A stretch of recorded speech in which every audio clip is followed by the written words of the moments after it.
This is Noel Tate from Trapped in a World, the Howard the Duck podcast, and you're listening to Into the Night, the Moon Knight podcast.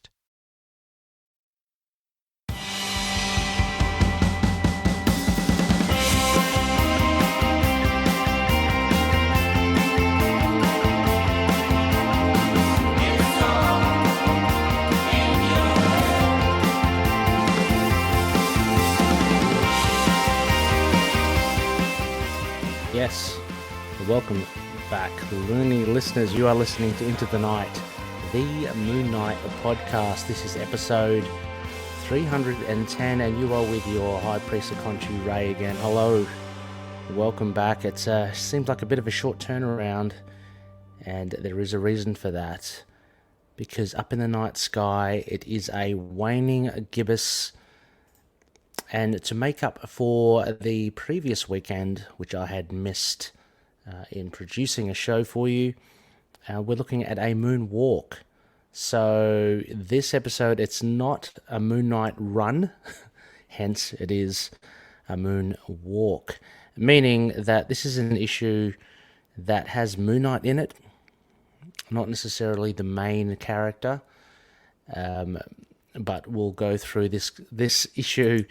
You'll kind of understand a little bit why soon enough. And it is Hercules, number 1, The New Labours of Hercules, Part 1, by Frank Tieri and Mark Texeira.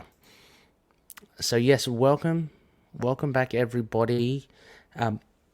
As mentioned, this is a quick turnaround, and it does seem like a bit of a strange issue to cover. Now,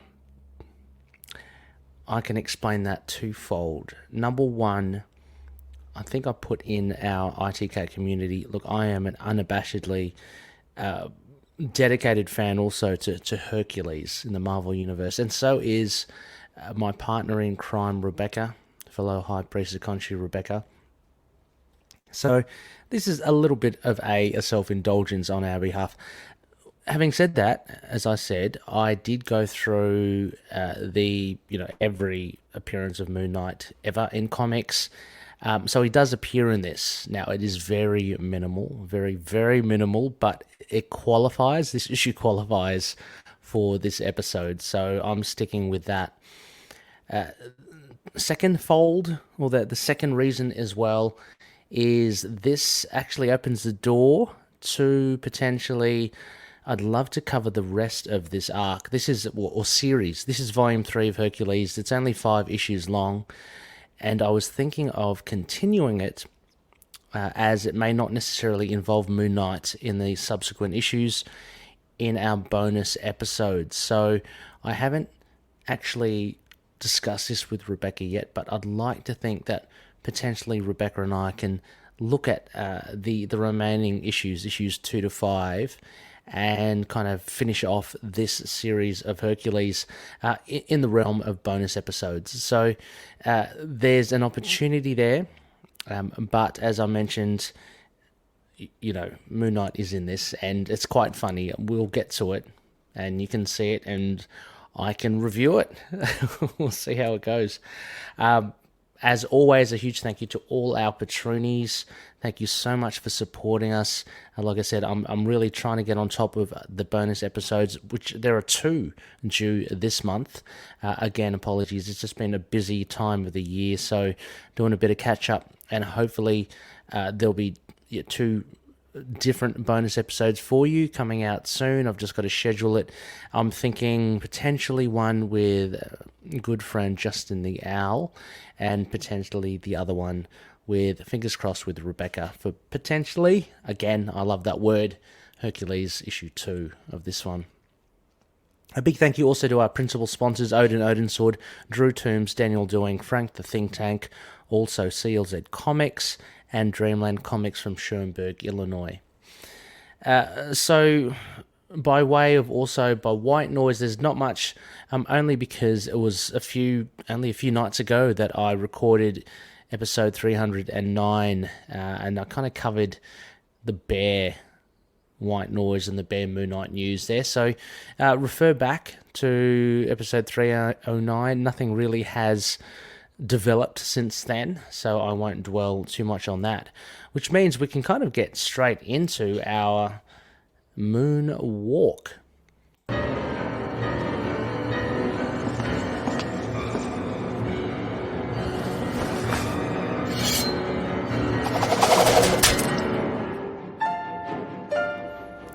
Yes, so as I mentioned, this is Hercules Volume 3, Issue 1, The New Labours of Hercules Part 1. Release date April 20th, 2005. Cover date June 2005 as well. We've got writer Frank Tieri, penciler Mark Texeira, inkers Jimmy Palmiotti, colorist Raul Trevino and Tatto, letterer Randy Gentile, and editor Axel Alonso. For those that are unfamiliar with what we kind of do, I'm going to treat this similar to like any other Moon Knight issue, because technically it is. And what I'll do is go through a bare bones, which is the synopsis. After that, an overall impressions, what I thought of this issue.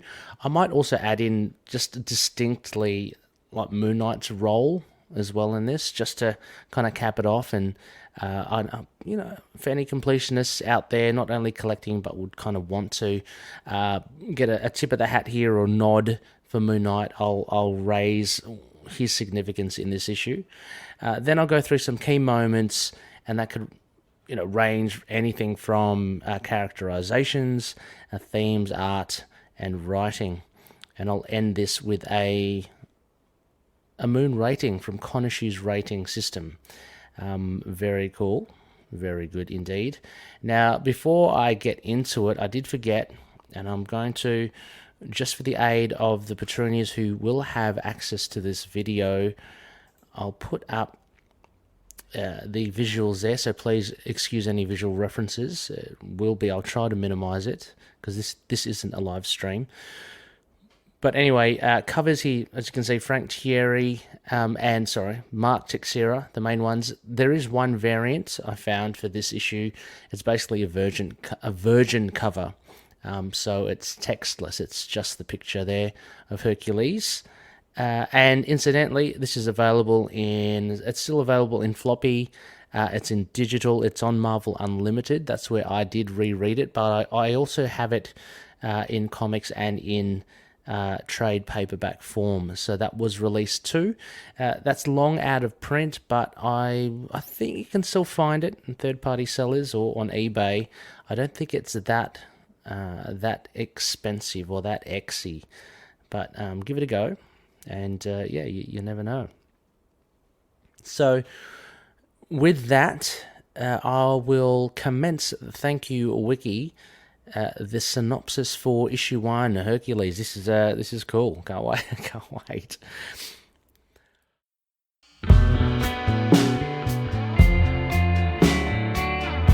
While working on a new television show, Ty Stone gets the idea to include the real Hercules. Elsewhere, Hercules bursts into the memorial service for the recently killed Avengers and demands to know why Thor was not included. Iron Man claims they didn't know, he'd been missing for a few weeks, but it's not the first time he's been gone. Later at a bar, Hercules recounts who he is for the lovely female bartender and his 12 labours, but she has no clue about it. He gets up to use the restroom and is attacked by Achelous, who knocks him out and drags him outside to a waiting limo with Eurystheus inside.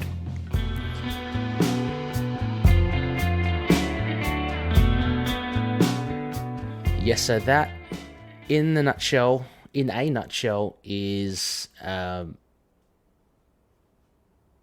summary for this issue. Just maximizing the screen there.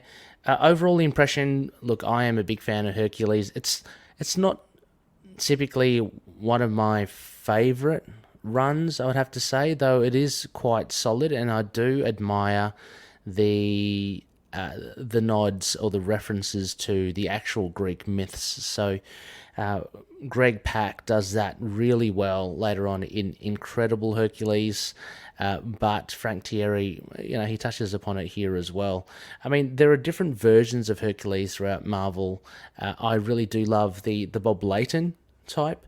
He was in the 80s. He was a little bit more swashbuckling, a space, a cosmic wayfarer, and that was quite fun as well.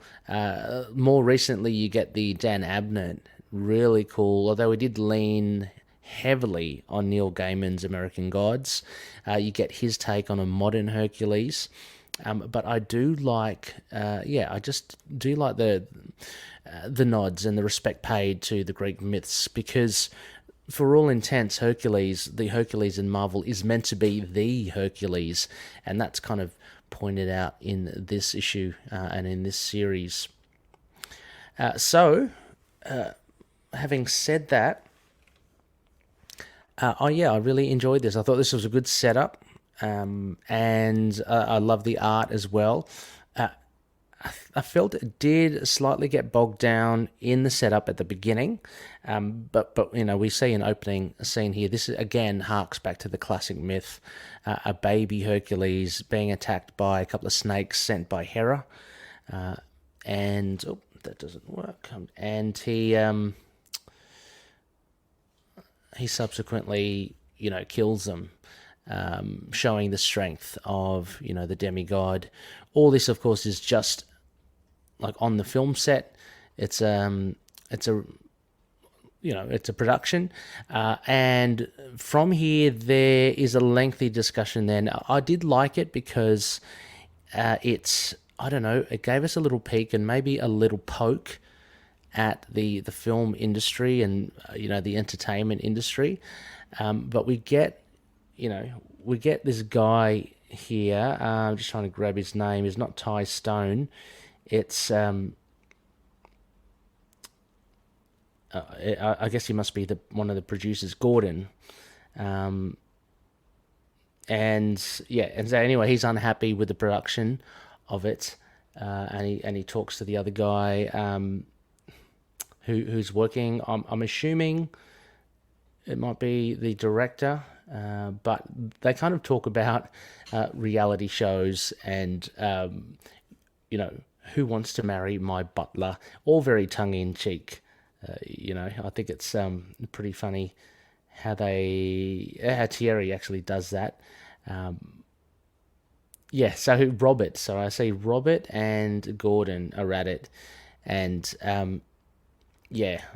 Gordon is not very happy at all. And they have this thing called the New Labours of Hercules. So this is the series that they're doing. The opening scene with the baby, it's not working. They're not happy with it. Not until I guess Ty Stone comes in the picture. He's the big boss. I guess he's the head producer. And again, so I'm not really savvy with my film hierarchy, but he just seems like the big dude, executive producer.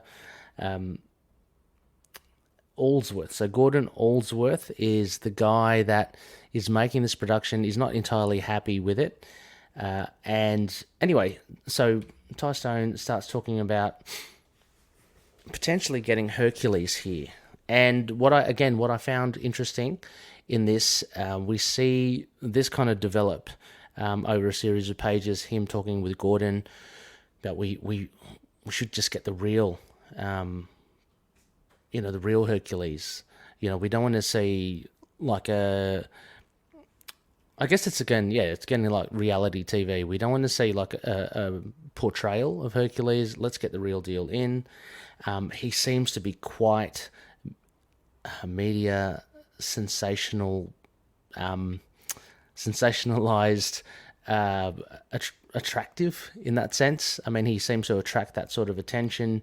There's a picture here of Olympian's 3-day drinking binge, a Herculean mixture of property damage, hospitalization, and sexual harassment lawsuits. So Hercules isn't really seen. This is one of the themes, I think, and it's a good characterization of Hercules at this point in time. I can't off the top of my head think whether this volume, Tieri's, it could well be, is the first to really paint Hercules in this different picture.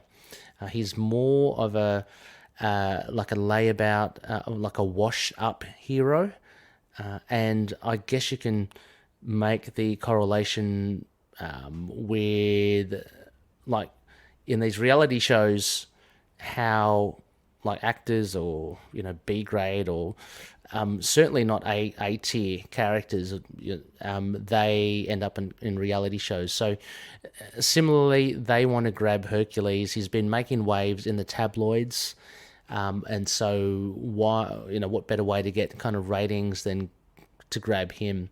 But he certainly comes across as a hero that is not taken seriously. And again, this runs throughout, it runs throughout the Greg Pak Incredible Hercules. It runs through to the Dan Abnett Hercules and God of War, part of Civil War II. Again, I think it was Abnett, where Hercules really is down on his self-esteem, and he's aware that the media, or how he's perceived, he wants to kind of regain that lost glory. And I think that is basically the crux of what we see here starting to happen. So yeah, that was one of my other kind of key moments, this perception of Hercules, and we see it later on when he's in the bar. This is a Greek god, and this is a guy or a god, a demigod that, for a long time was a household name. I mean, everyone knows of Hercules. But if you look into the comic book realm and superhero realm, I mean, the likes of obviously Thor has far outshone him. But Hercules is a classic figure. So, definitely something that Tieri plays with. Another key aspect, I guess, here is after that, let me see, because that is quite a lengthy introduction. After about 8 pages or so, that is pretty lengthy, out of 23 pages. The first third of it was dedicated without Hercules. It was all setting up. It was all kind of office speak in the film industry. We do get to see Hercules, and ding, ding, ding. So I'd say, here's the Moon Knight alert. So for those that have the video, and for those that want to see, it's probably around page 8, page 9 of the comic book. We get our boy, the Fist of Khonshu. He's there. He's actually at the funeral of Vision, Ant-Man, and Jack of Hearts, and Hawkeye. And after these guys bought it at Avengers Disassembled, there's a whole group of superheroes there to mourn, to go to the funeral service and to pay the respects to these heroes. Just took a little swig there. Moon Knight is not the only one. He is in the back row though, which is, I think, typical Moony. But we also get the likes of Spider-Man. I'm going to call it all out. Spider-Man, Namor, Daredevil. A couple of others in the back I can't quite recognize. We got Jessica Drew, Spider-Woman. We got Iceman, it looks like, or Silver Surfer. The Thing, Nick Fury, Captain Marvel, Wolverine. Then you have Sue Storm, Reed Richards. Tigra is there. She's on the front row. Maybe because of her connections to Hawkeye at the West Coast. Iron Man, Beast, Captain America, Black Panther. I see Wonder Man, and I see even Stingray. Good on ya, Stingray. So they're all there to pay their respects. So one of the big aspects here is the trouble that Hercules causes. He slams his way in, and he's had a few drinks as well. So that doesn't really help. But he comes in a little bit inebriated and very kind of upset. He points fingers at Iron Man. Basically, essentially, what I mentioned in the bare bones was that his good buddy Thor has not been respected, at least. I mean, because he perished or disappeared as well during this event. Brian Michael Bendis event, I think, of the Avengers Disassembled. He wants answers. And as Iron-Man said, look, I don't know. He's been missing before. He goes missing. It's not the first time. But Hercules won't have anything of it. He attacks Beast, which isn't fair. It's only until Captain America comes in. But even then, Hercules throws Beast at Captain America and Iron Man.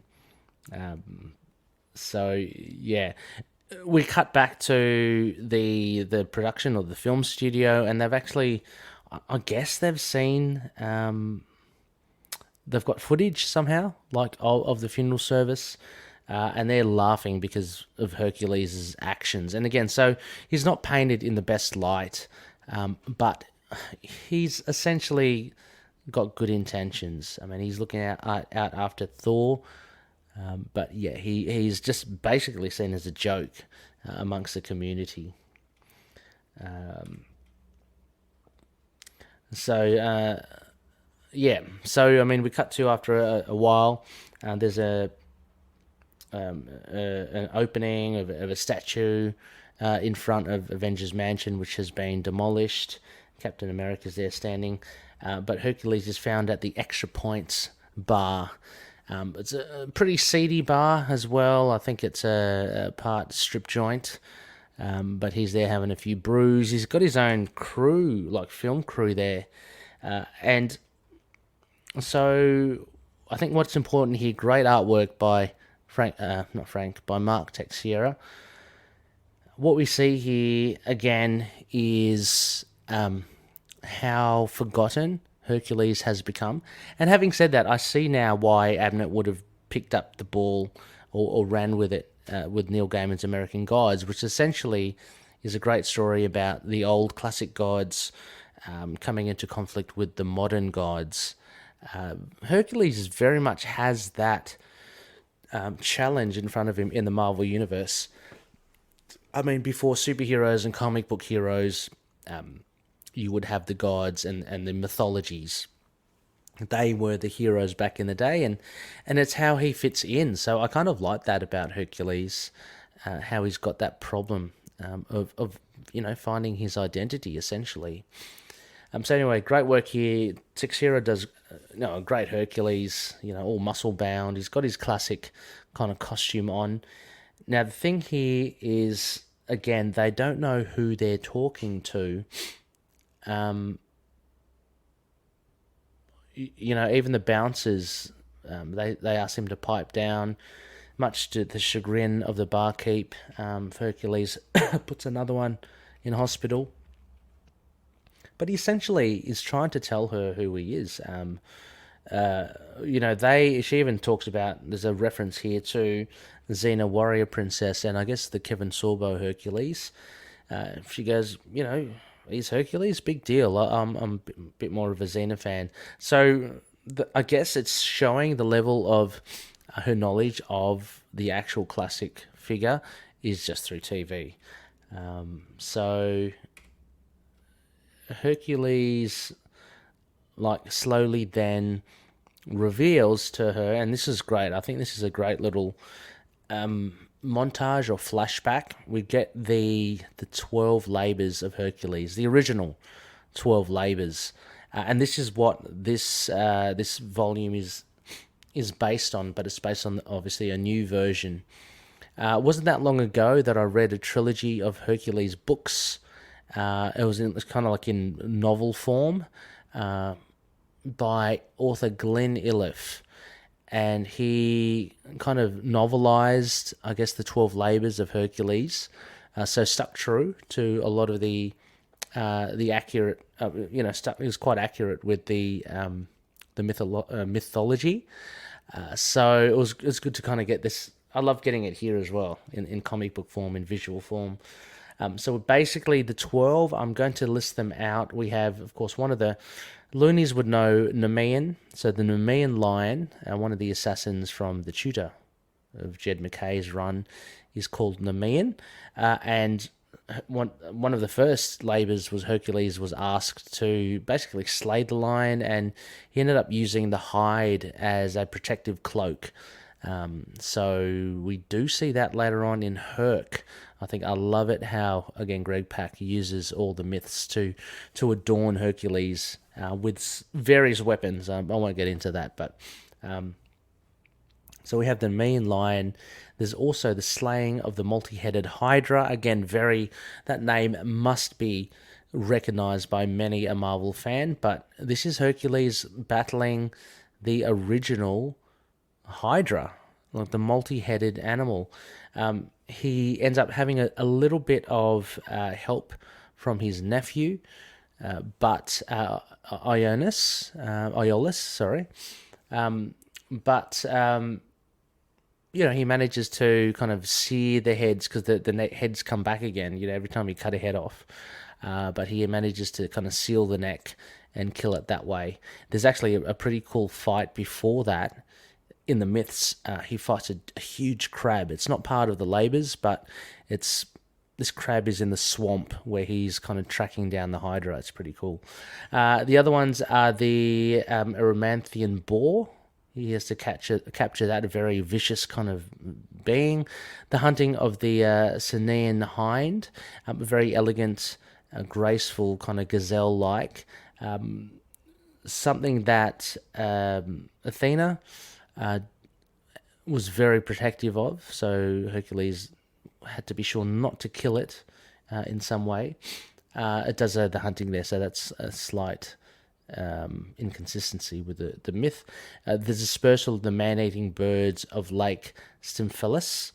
This was cool. Those birds are, they're great. Again, there's a whole flock of birds, steel feathers. They were as fast as bullets. They can shred a man. Hercules took them on. He took on the cleaning of the stables for King Augeas.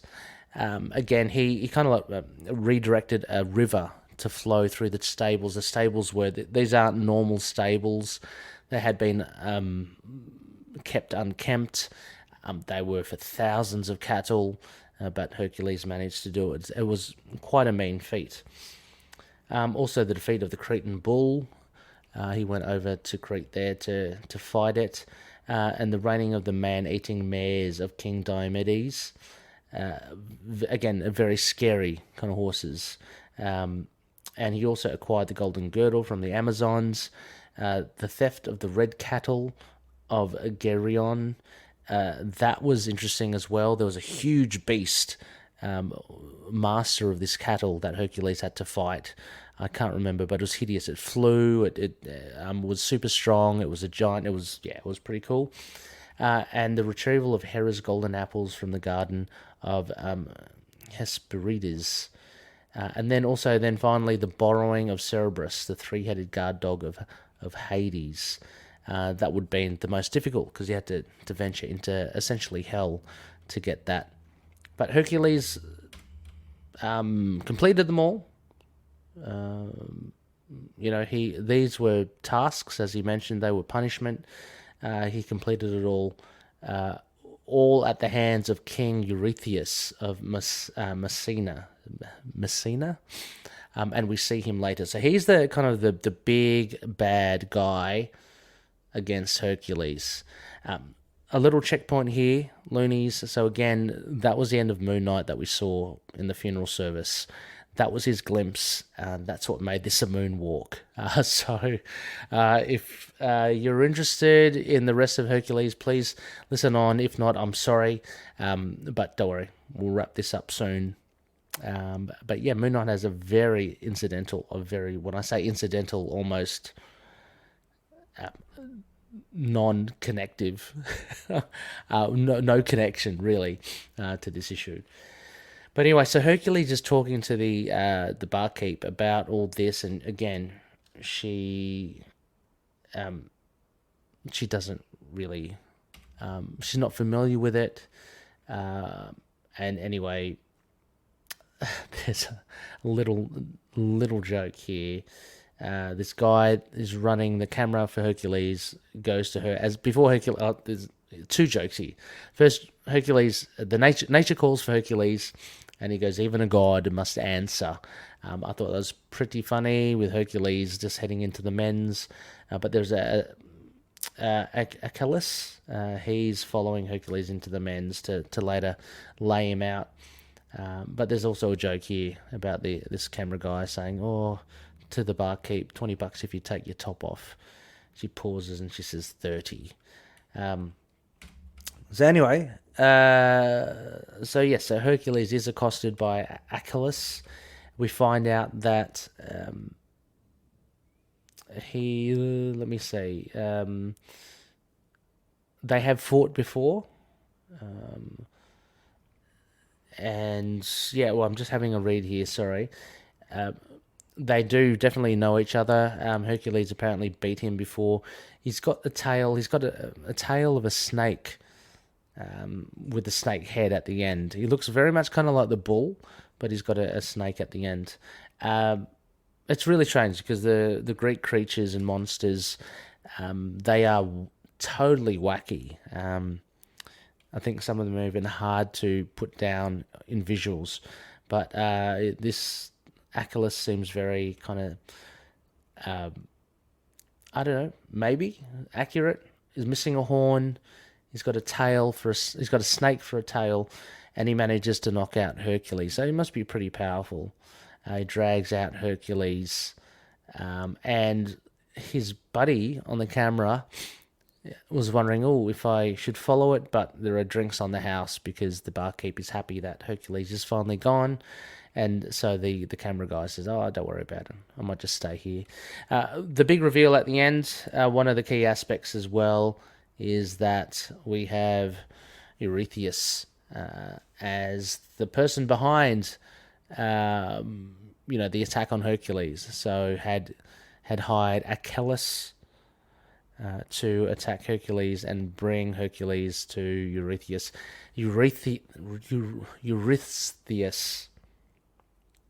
Eurystheus. Yeah, that's it.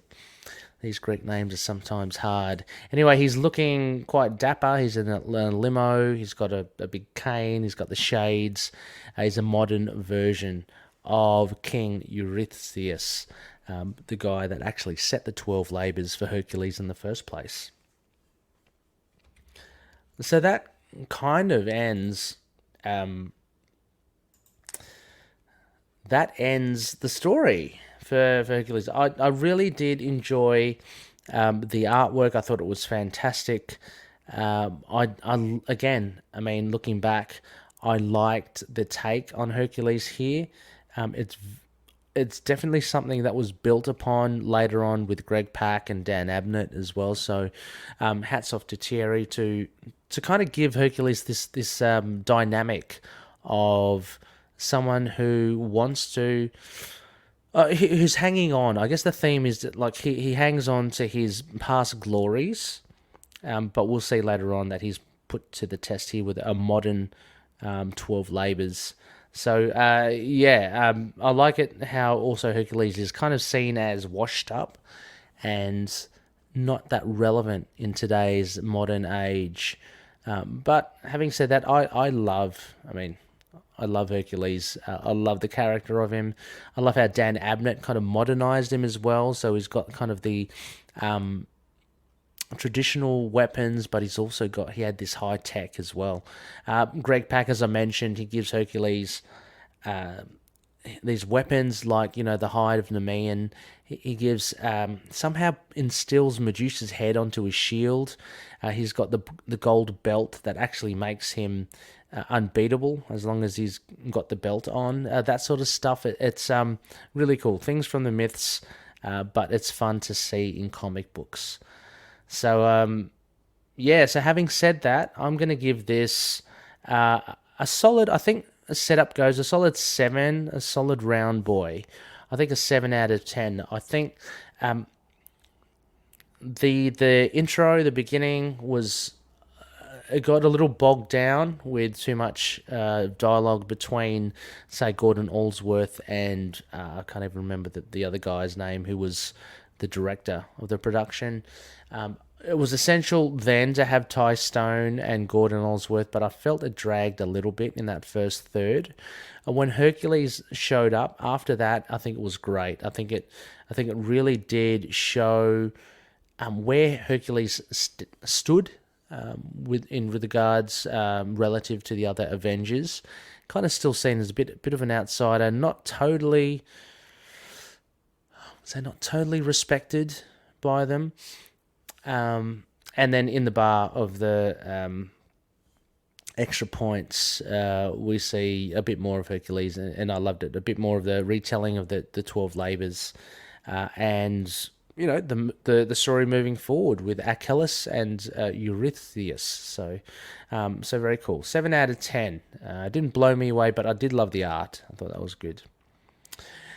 So anyway, loonies, that I think we'll wrap it up. It's going to be a bit of a short episode, but before that, of course, I do have some quotation marks, some loony feedback, and had one a big thank you to the DID system, Douglas, Jonathan, and Vincent. This is from Doug. So Doug and Lena and a couple of the other authors have left feedback to Into the Night over the course of the year or so. So it's always fun. And Doug writes in, this was a fun story, sort of poking fun at has-been celebrities who end up doing reality shows because no one wants them for anything else. Yeah, perfectly said, I think, Doug. Well, okay, kind of a combination of funny and sad. I agree as well. But man, that Moon Knight appearance was about as minor as it gets. Kind of a blink and you'll miss it sort of thing. But still, a tiny bit of Moon Knight is better than no Moon Knight. Yes, thank you, Doug. Yes, it was. A little bit cheeky of me.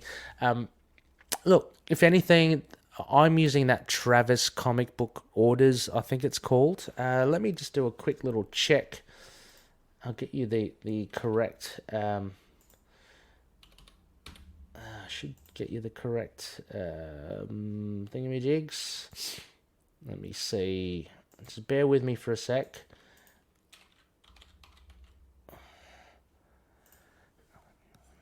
So, CM, it's the complete Marvel reading order.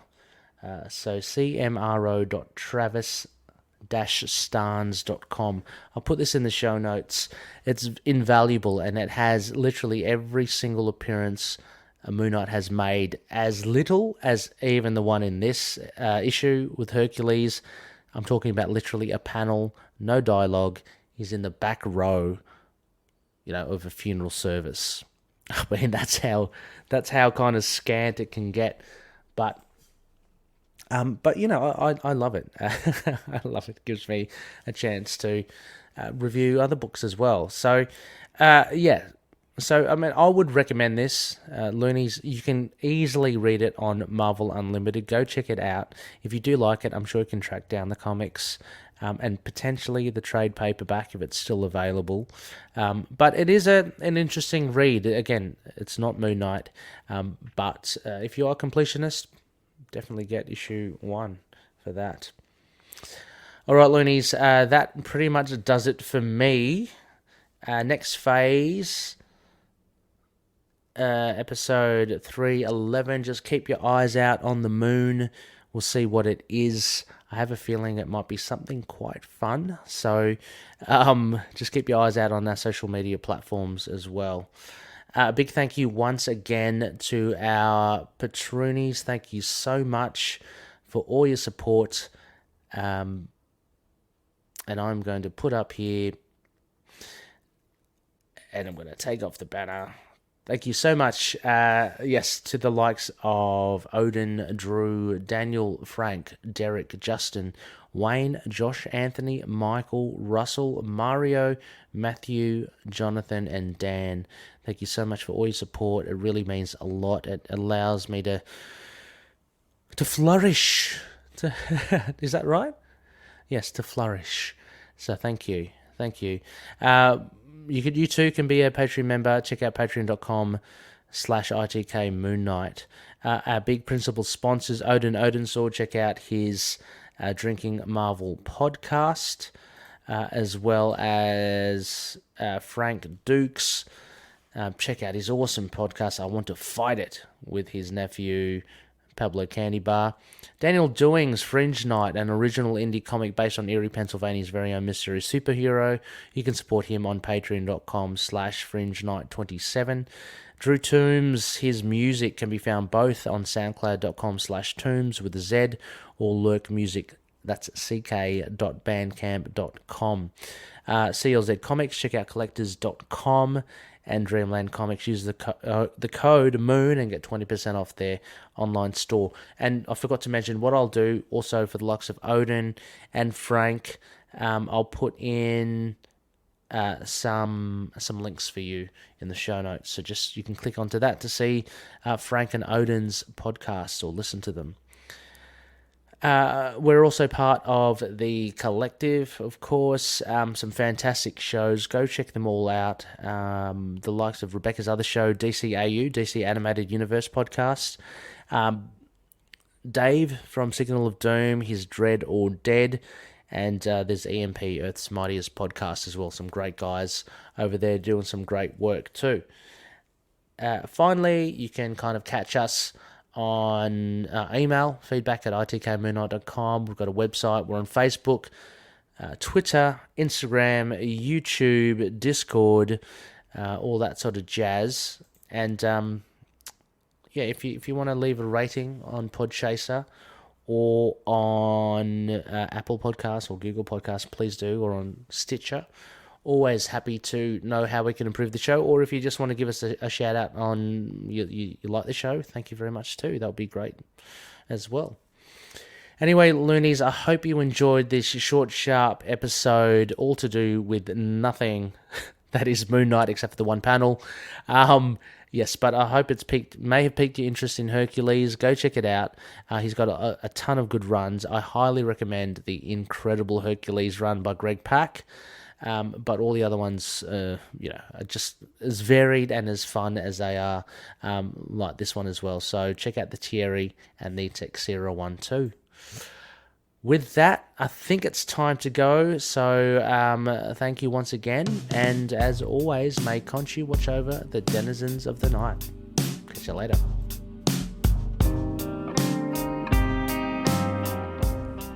Moon Knight and affiliated characters, stories and events are properties of Marvel Characters Incorporated.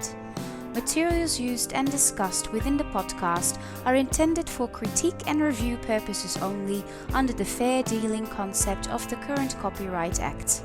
The views, information or opinions expressed during the podcast are solely those of the individuals involved and do not necessarily represent those of the copyright owners.